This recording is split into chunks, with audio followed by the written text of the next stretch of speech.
Welcome to the e-commerce leaders series, the podcast dedicated to helping founders and senior leaders navigate the future of online retail with AI. I'm your host, Bryan Kinghorn, Head of Growth at Luca. Today, I'm delighted to be joined by Luiza Libardi, who is the e-commerce director at John Fluevog Shoes. So, Luiza, thank you very much for joining us. Before we dive deep into our conversation, would you be able to give us a bit of background on yourself, the business, and how you got involved? Yeah, totally. Thank you for inviting me. I've been working at Fluevog for 10 years now this year. Okay. And I went to university for journalism, not at all related to e-commerce or marketing, well, in communication universe. And I always been drawn to new technologies and the way we could tell stories in different ways and reach more people through the internet. I did in Brazil. I'm originally from Brazil, and John Fluevog is based in Canada. So I've been living in Canada for 13 years. Nice. And so, but before I came here in Brazil, I was working with projects that were involving connecting remote areas and remote schools to the internet and giving the teachers in those schools and the students access to resources as well. So that's always been something that I'm very interested in, and to helping people gain more from the internet and tell their own stories. And so when I came here, I had already journalism major. I decided I wanted to learn more about creating the technologies. And so I started a web development course. And then after I finished it, a friend of mine worked at John Fluevog. She's the creative director now, and she works with the shoes mainly, and like the artistic direction of the company. And she's like, I think you're going to like it here, because Fluevog is not only about the shoes, it's also about empowering the community and artists and having people be their true self. And that usually comes through like in an artistic way. So like everybody who works in our stores, they're very interesting people.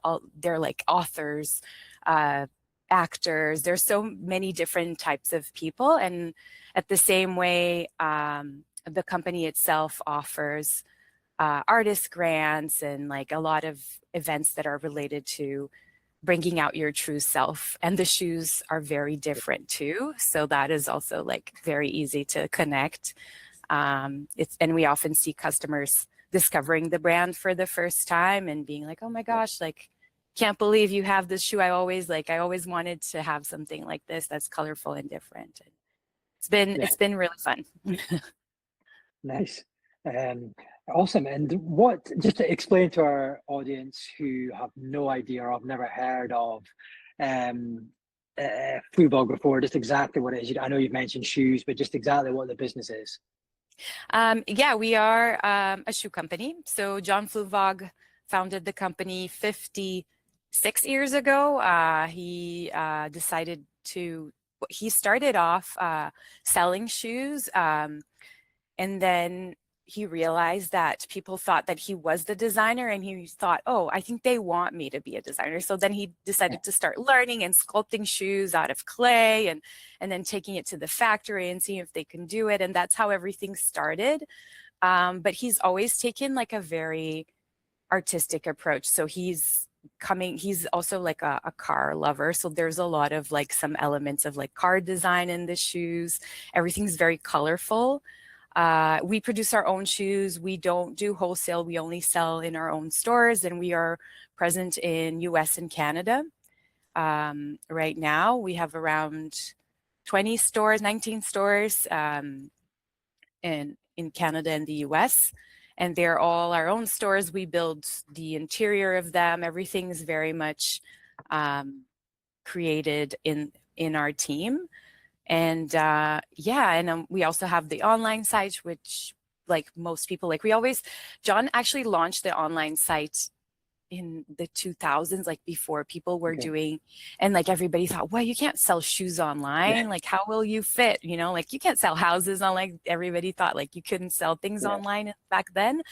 But it's always been kind of a parallel thing. The stores have always been like the main place where people discover us and the products. Until 2020, obviously, where we had to figure out a way to make sure that the website could sustain everything. And we've always had this setup where people kind of went in the pandemic times, which was using our stores as the warehouses. We have always done that because it wasn't a huge part of our business, the e-com, but then it kind of shifted and it became the whole business. And then so now as we like are going back to like regular stock levels and everybody's kind of going back to normal, like pre-pandemic times, then we also see that like we're getting our store traffic back, and then the website is sustaining as well and keeping steady, which is really nice to see. Yeah. Awesome. And what exactly is your role within the business? What are you responsible for?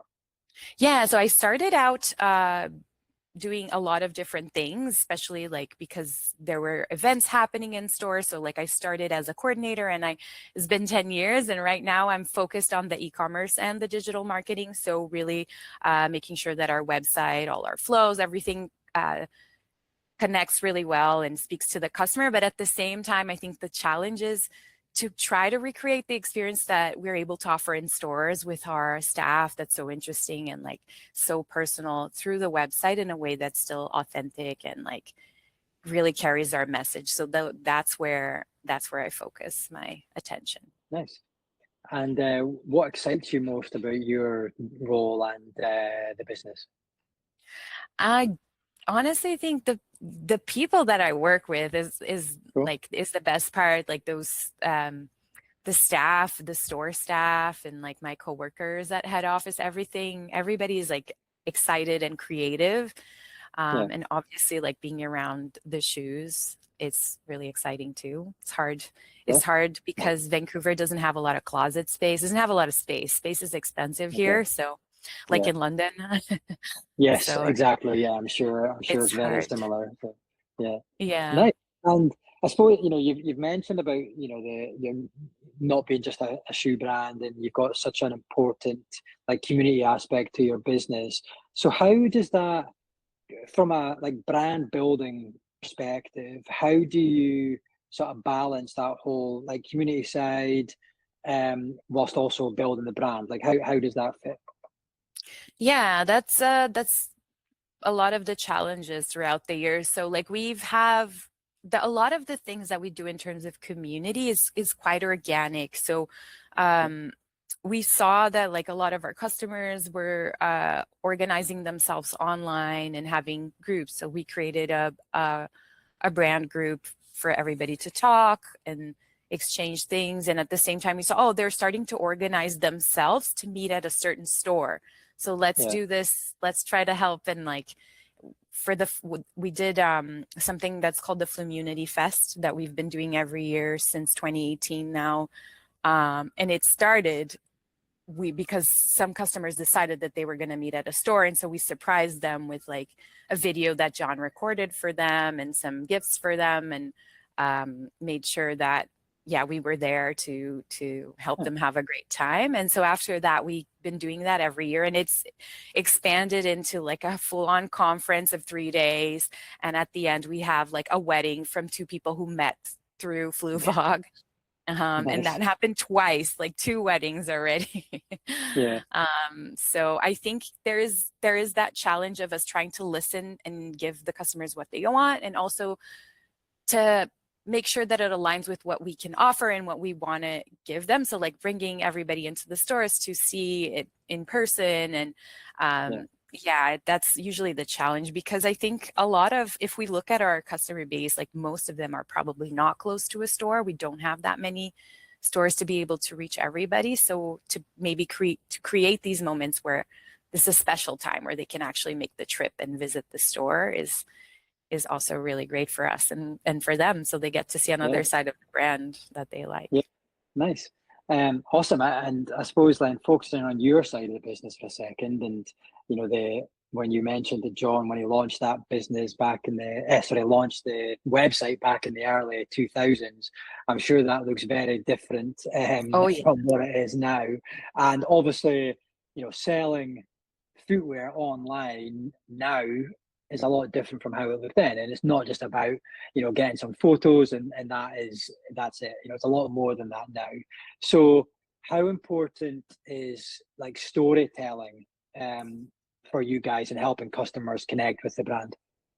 Oh yeah, super important. I think that especially like when we want to like launch a new collection or like different products, especially we do a lot of collaborations with artists and even like comedian movie. We have a whole collection of boots that we did for two of the Star Trek shows. So obviously you have to tell those stories, right? Like this is not just a boot, there's way more behind it, and lots of cool things happening.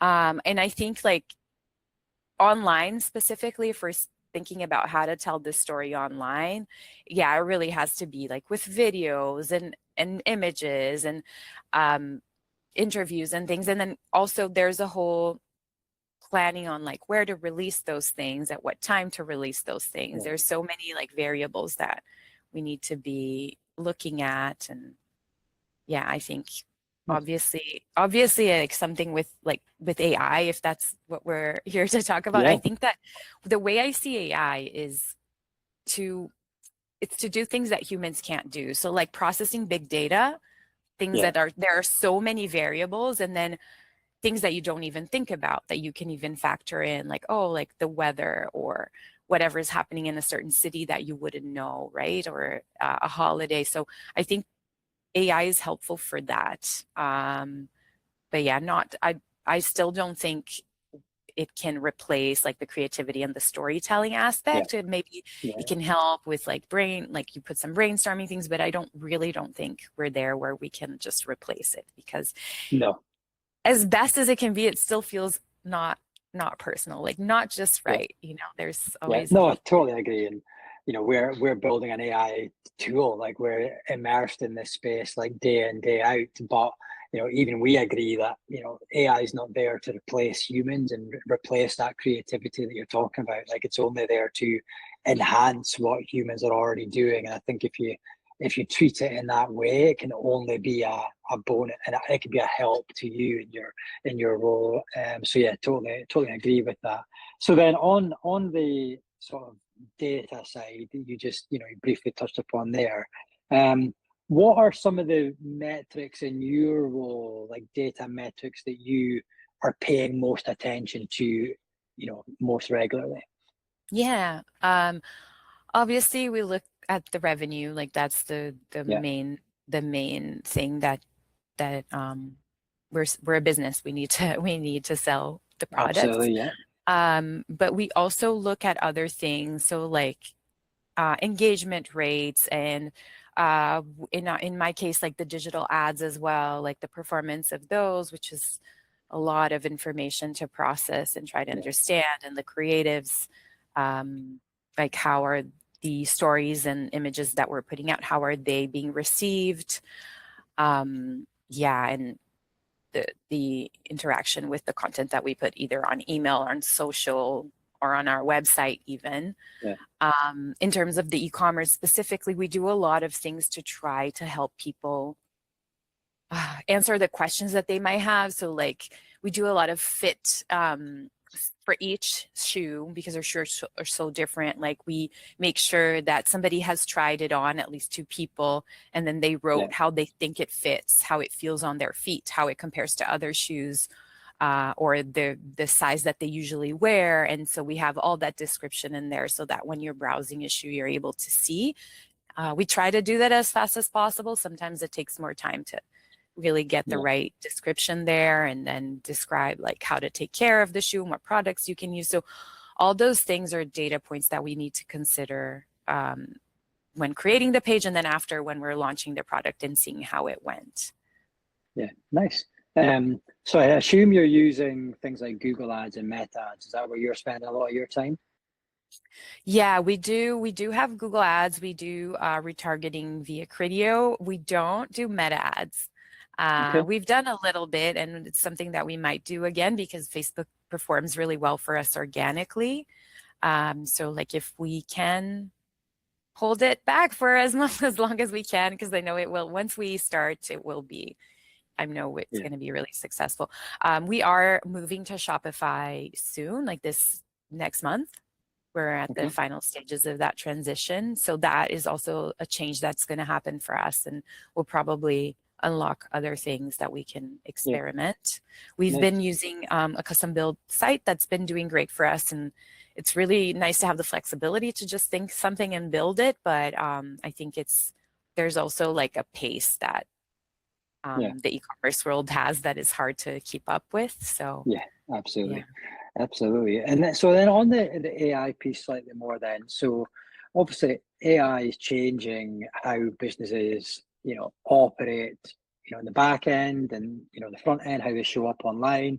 Lots of different areas of the business, AI is helping with and people are using it for. So specifically for you within your role, how are you using AI up to this point to help do the role that you perform at Okay. Fluevog? Yeah. Yeah. So one thing that was really easy right off the bat, like I'm really focused on accessibility compliance because it's something that it's important, and also in the U.S. there's a lot of what they call predatory um, legal cases that Yeah. against small businesses and websites that they claim aren't accessible. But that's always been something, even before I started at Fluevog, that I've always found interesting and important for us as web developers to understand and strive towards. So that was an easy one because you always have to like create video descriptions and alt tags for all your images, and that's something that with AI it can be really easy to describe Yeah. an image and create the alt tag for it, making sure that the video transcript is there every time you put a video up, and like checking things to make sure that they are compliant. All those things were really helpful. We have been doing them before AI with help of with specialized agencies, but then once that came out, we're like, okay, let's try and see if this can speed up the process.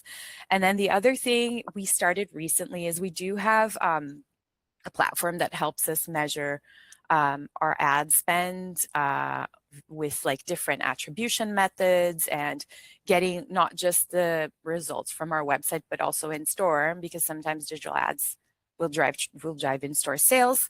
And we just they just launched an MCP connection with Claude. So we've been able Okay. to use that a little bit, and it's been very interesting, but I really like to have those guardrails. So like that's one thing that I think that they did really well. They're called Insida, the analysis platform, is that they show you when they can't answer or like the problem. So like it gives you all the prompt issues. And that's important because whenever I get an answer, I like to check.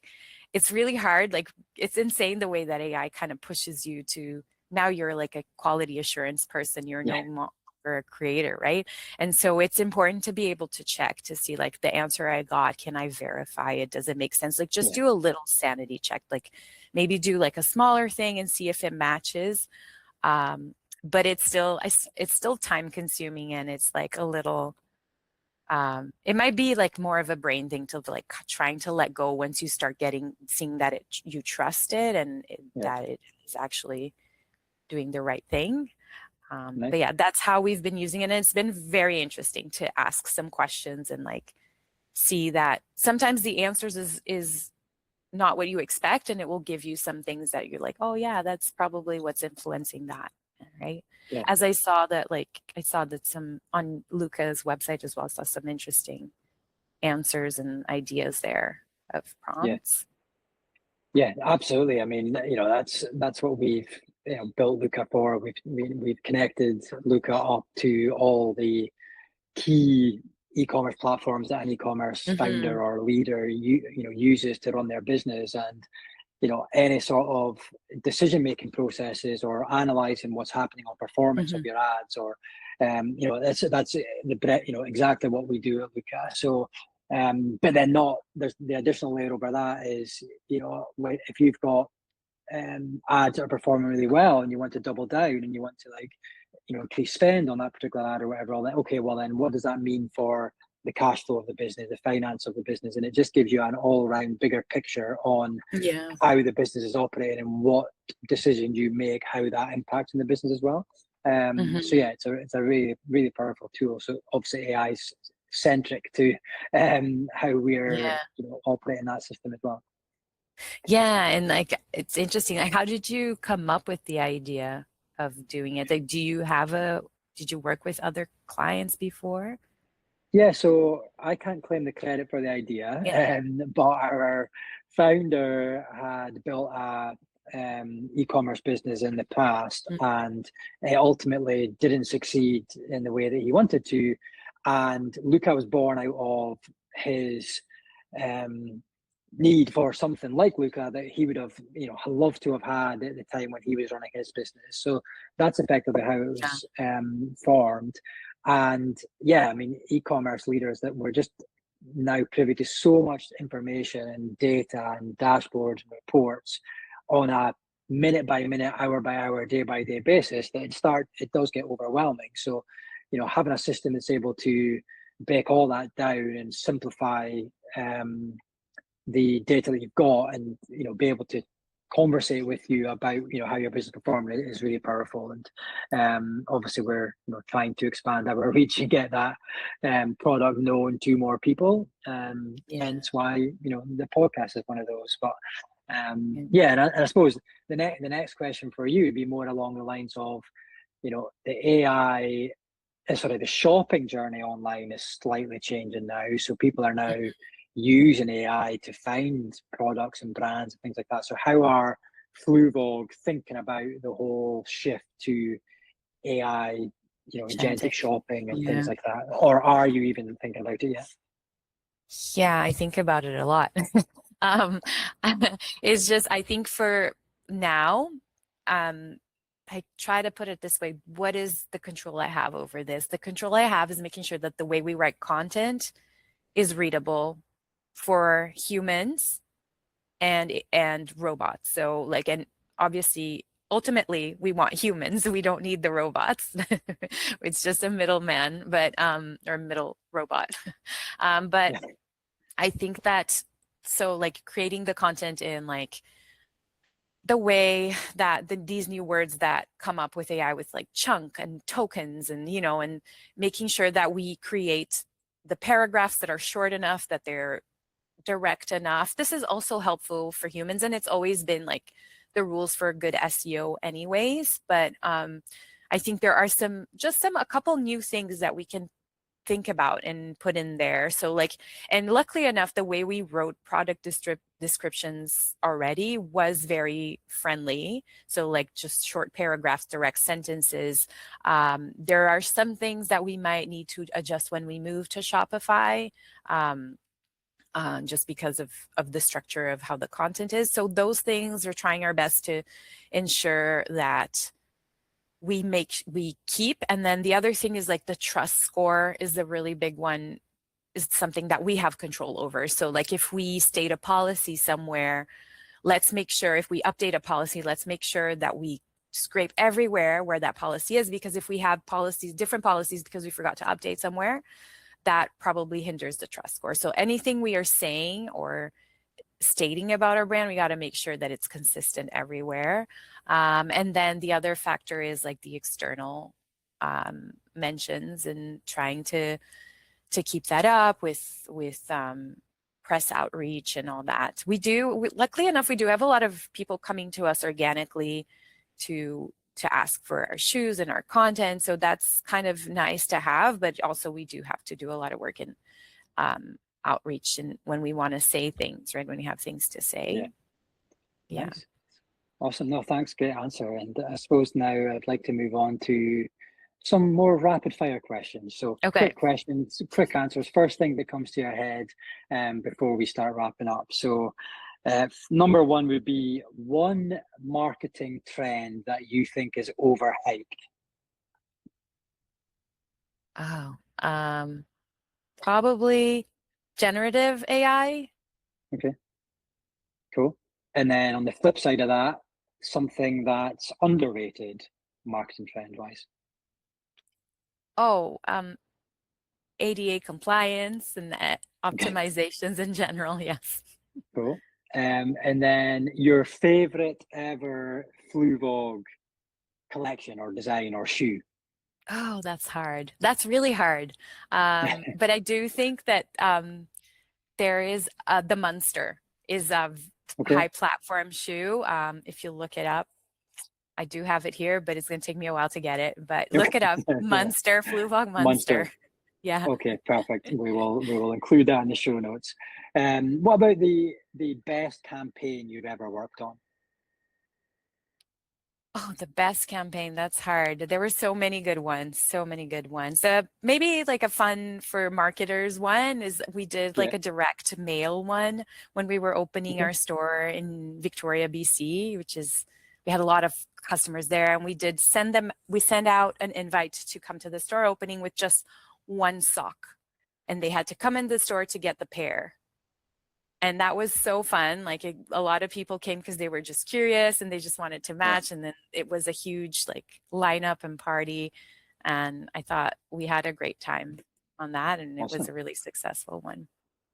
Nice. Great. And then one AI tool that you use regularly. Yeah, Claude. Yeah. Cool. How do you say Claude? Claude?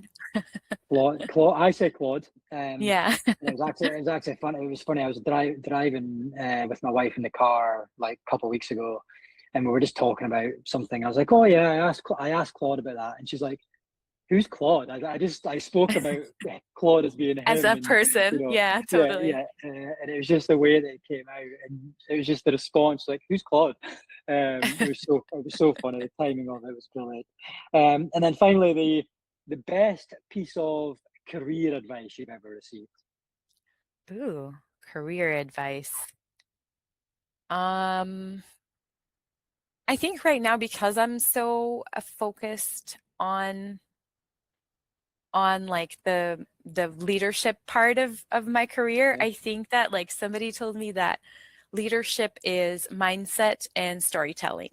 And I thought that was an interesting approach. And I think it's been very helpful.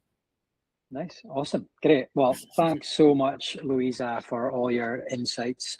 Today it's been really fascinating chatting to you. So thanks very much.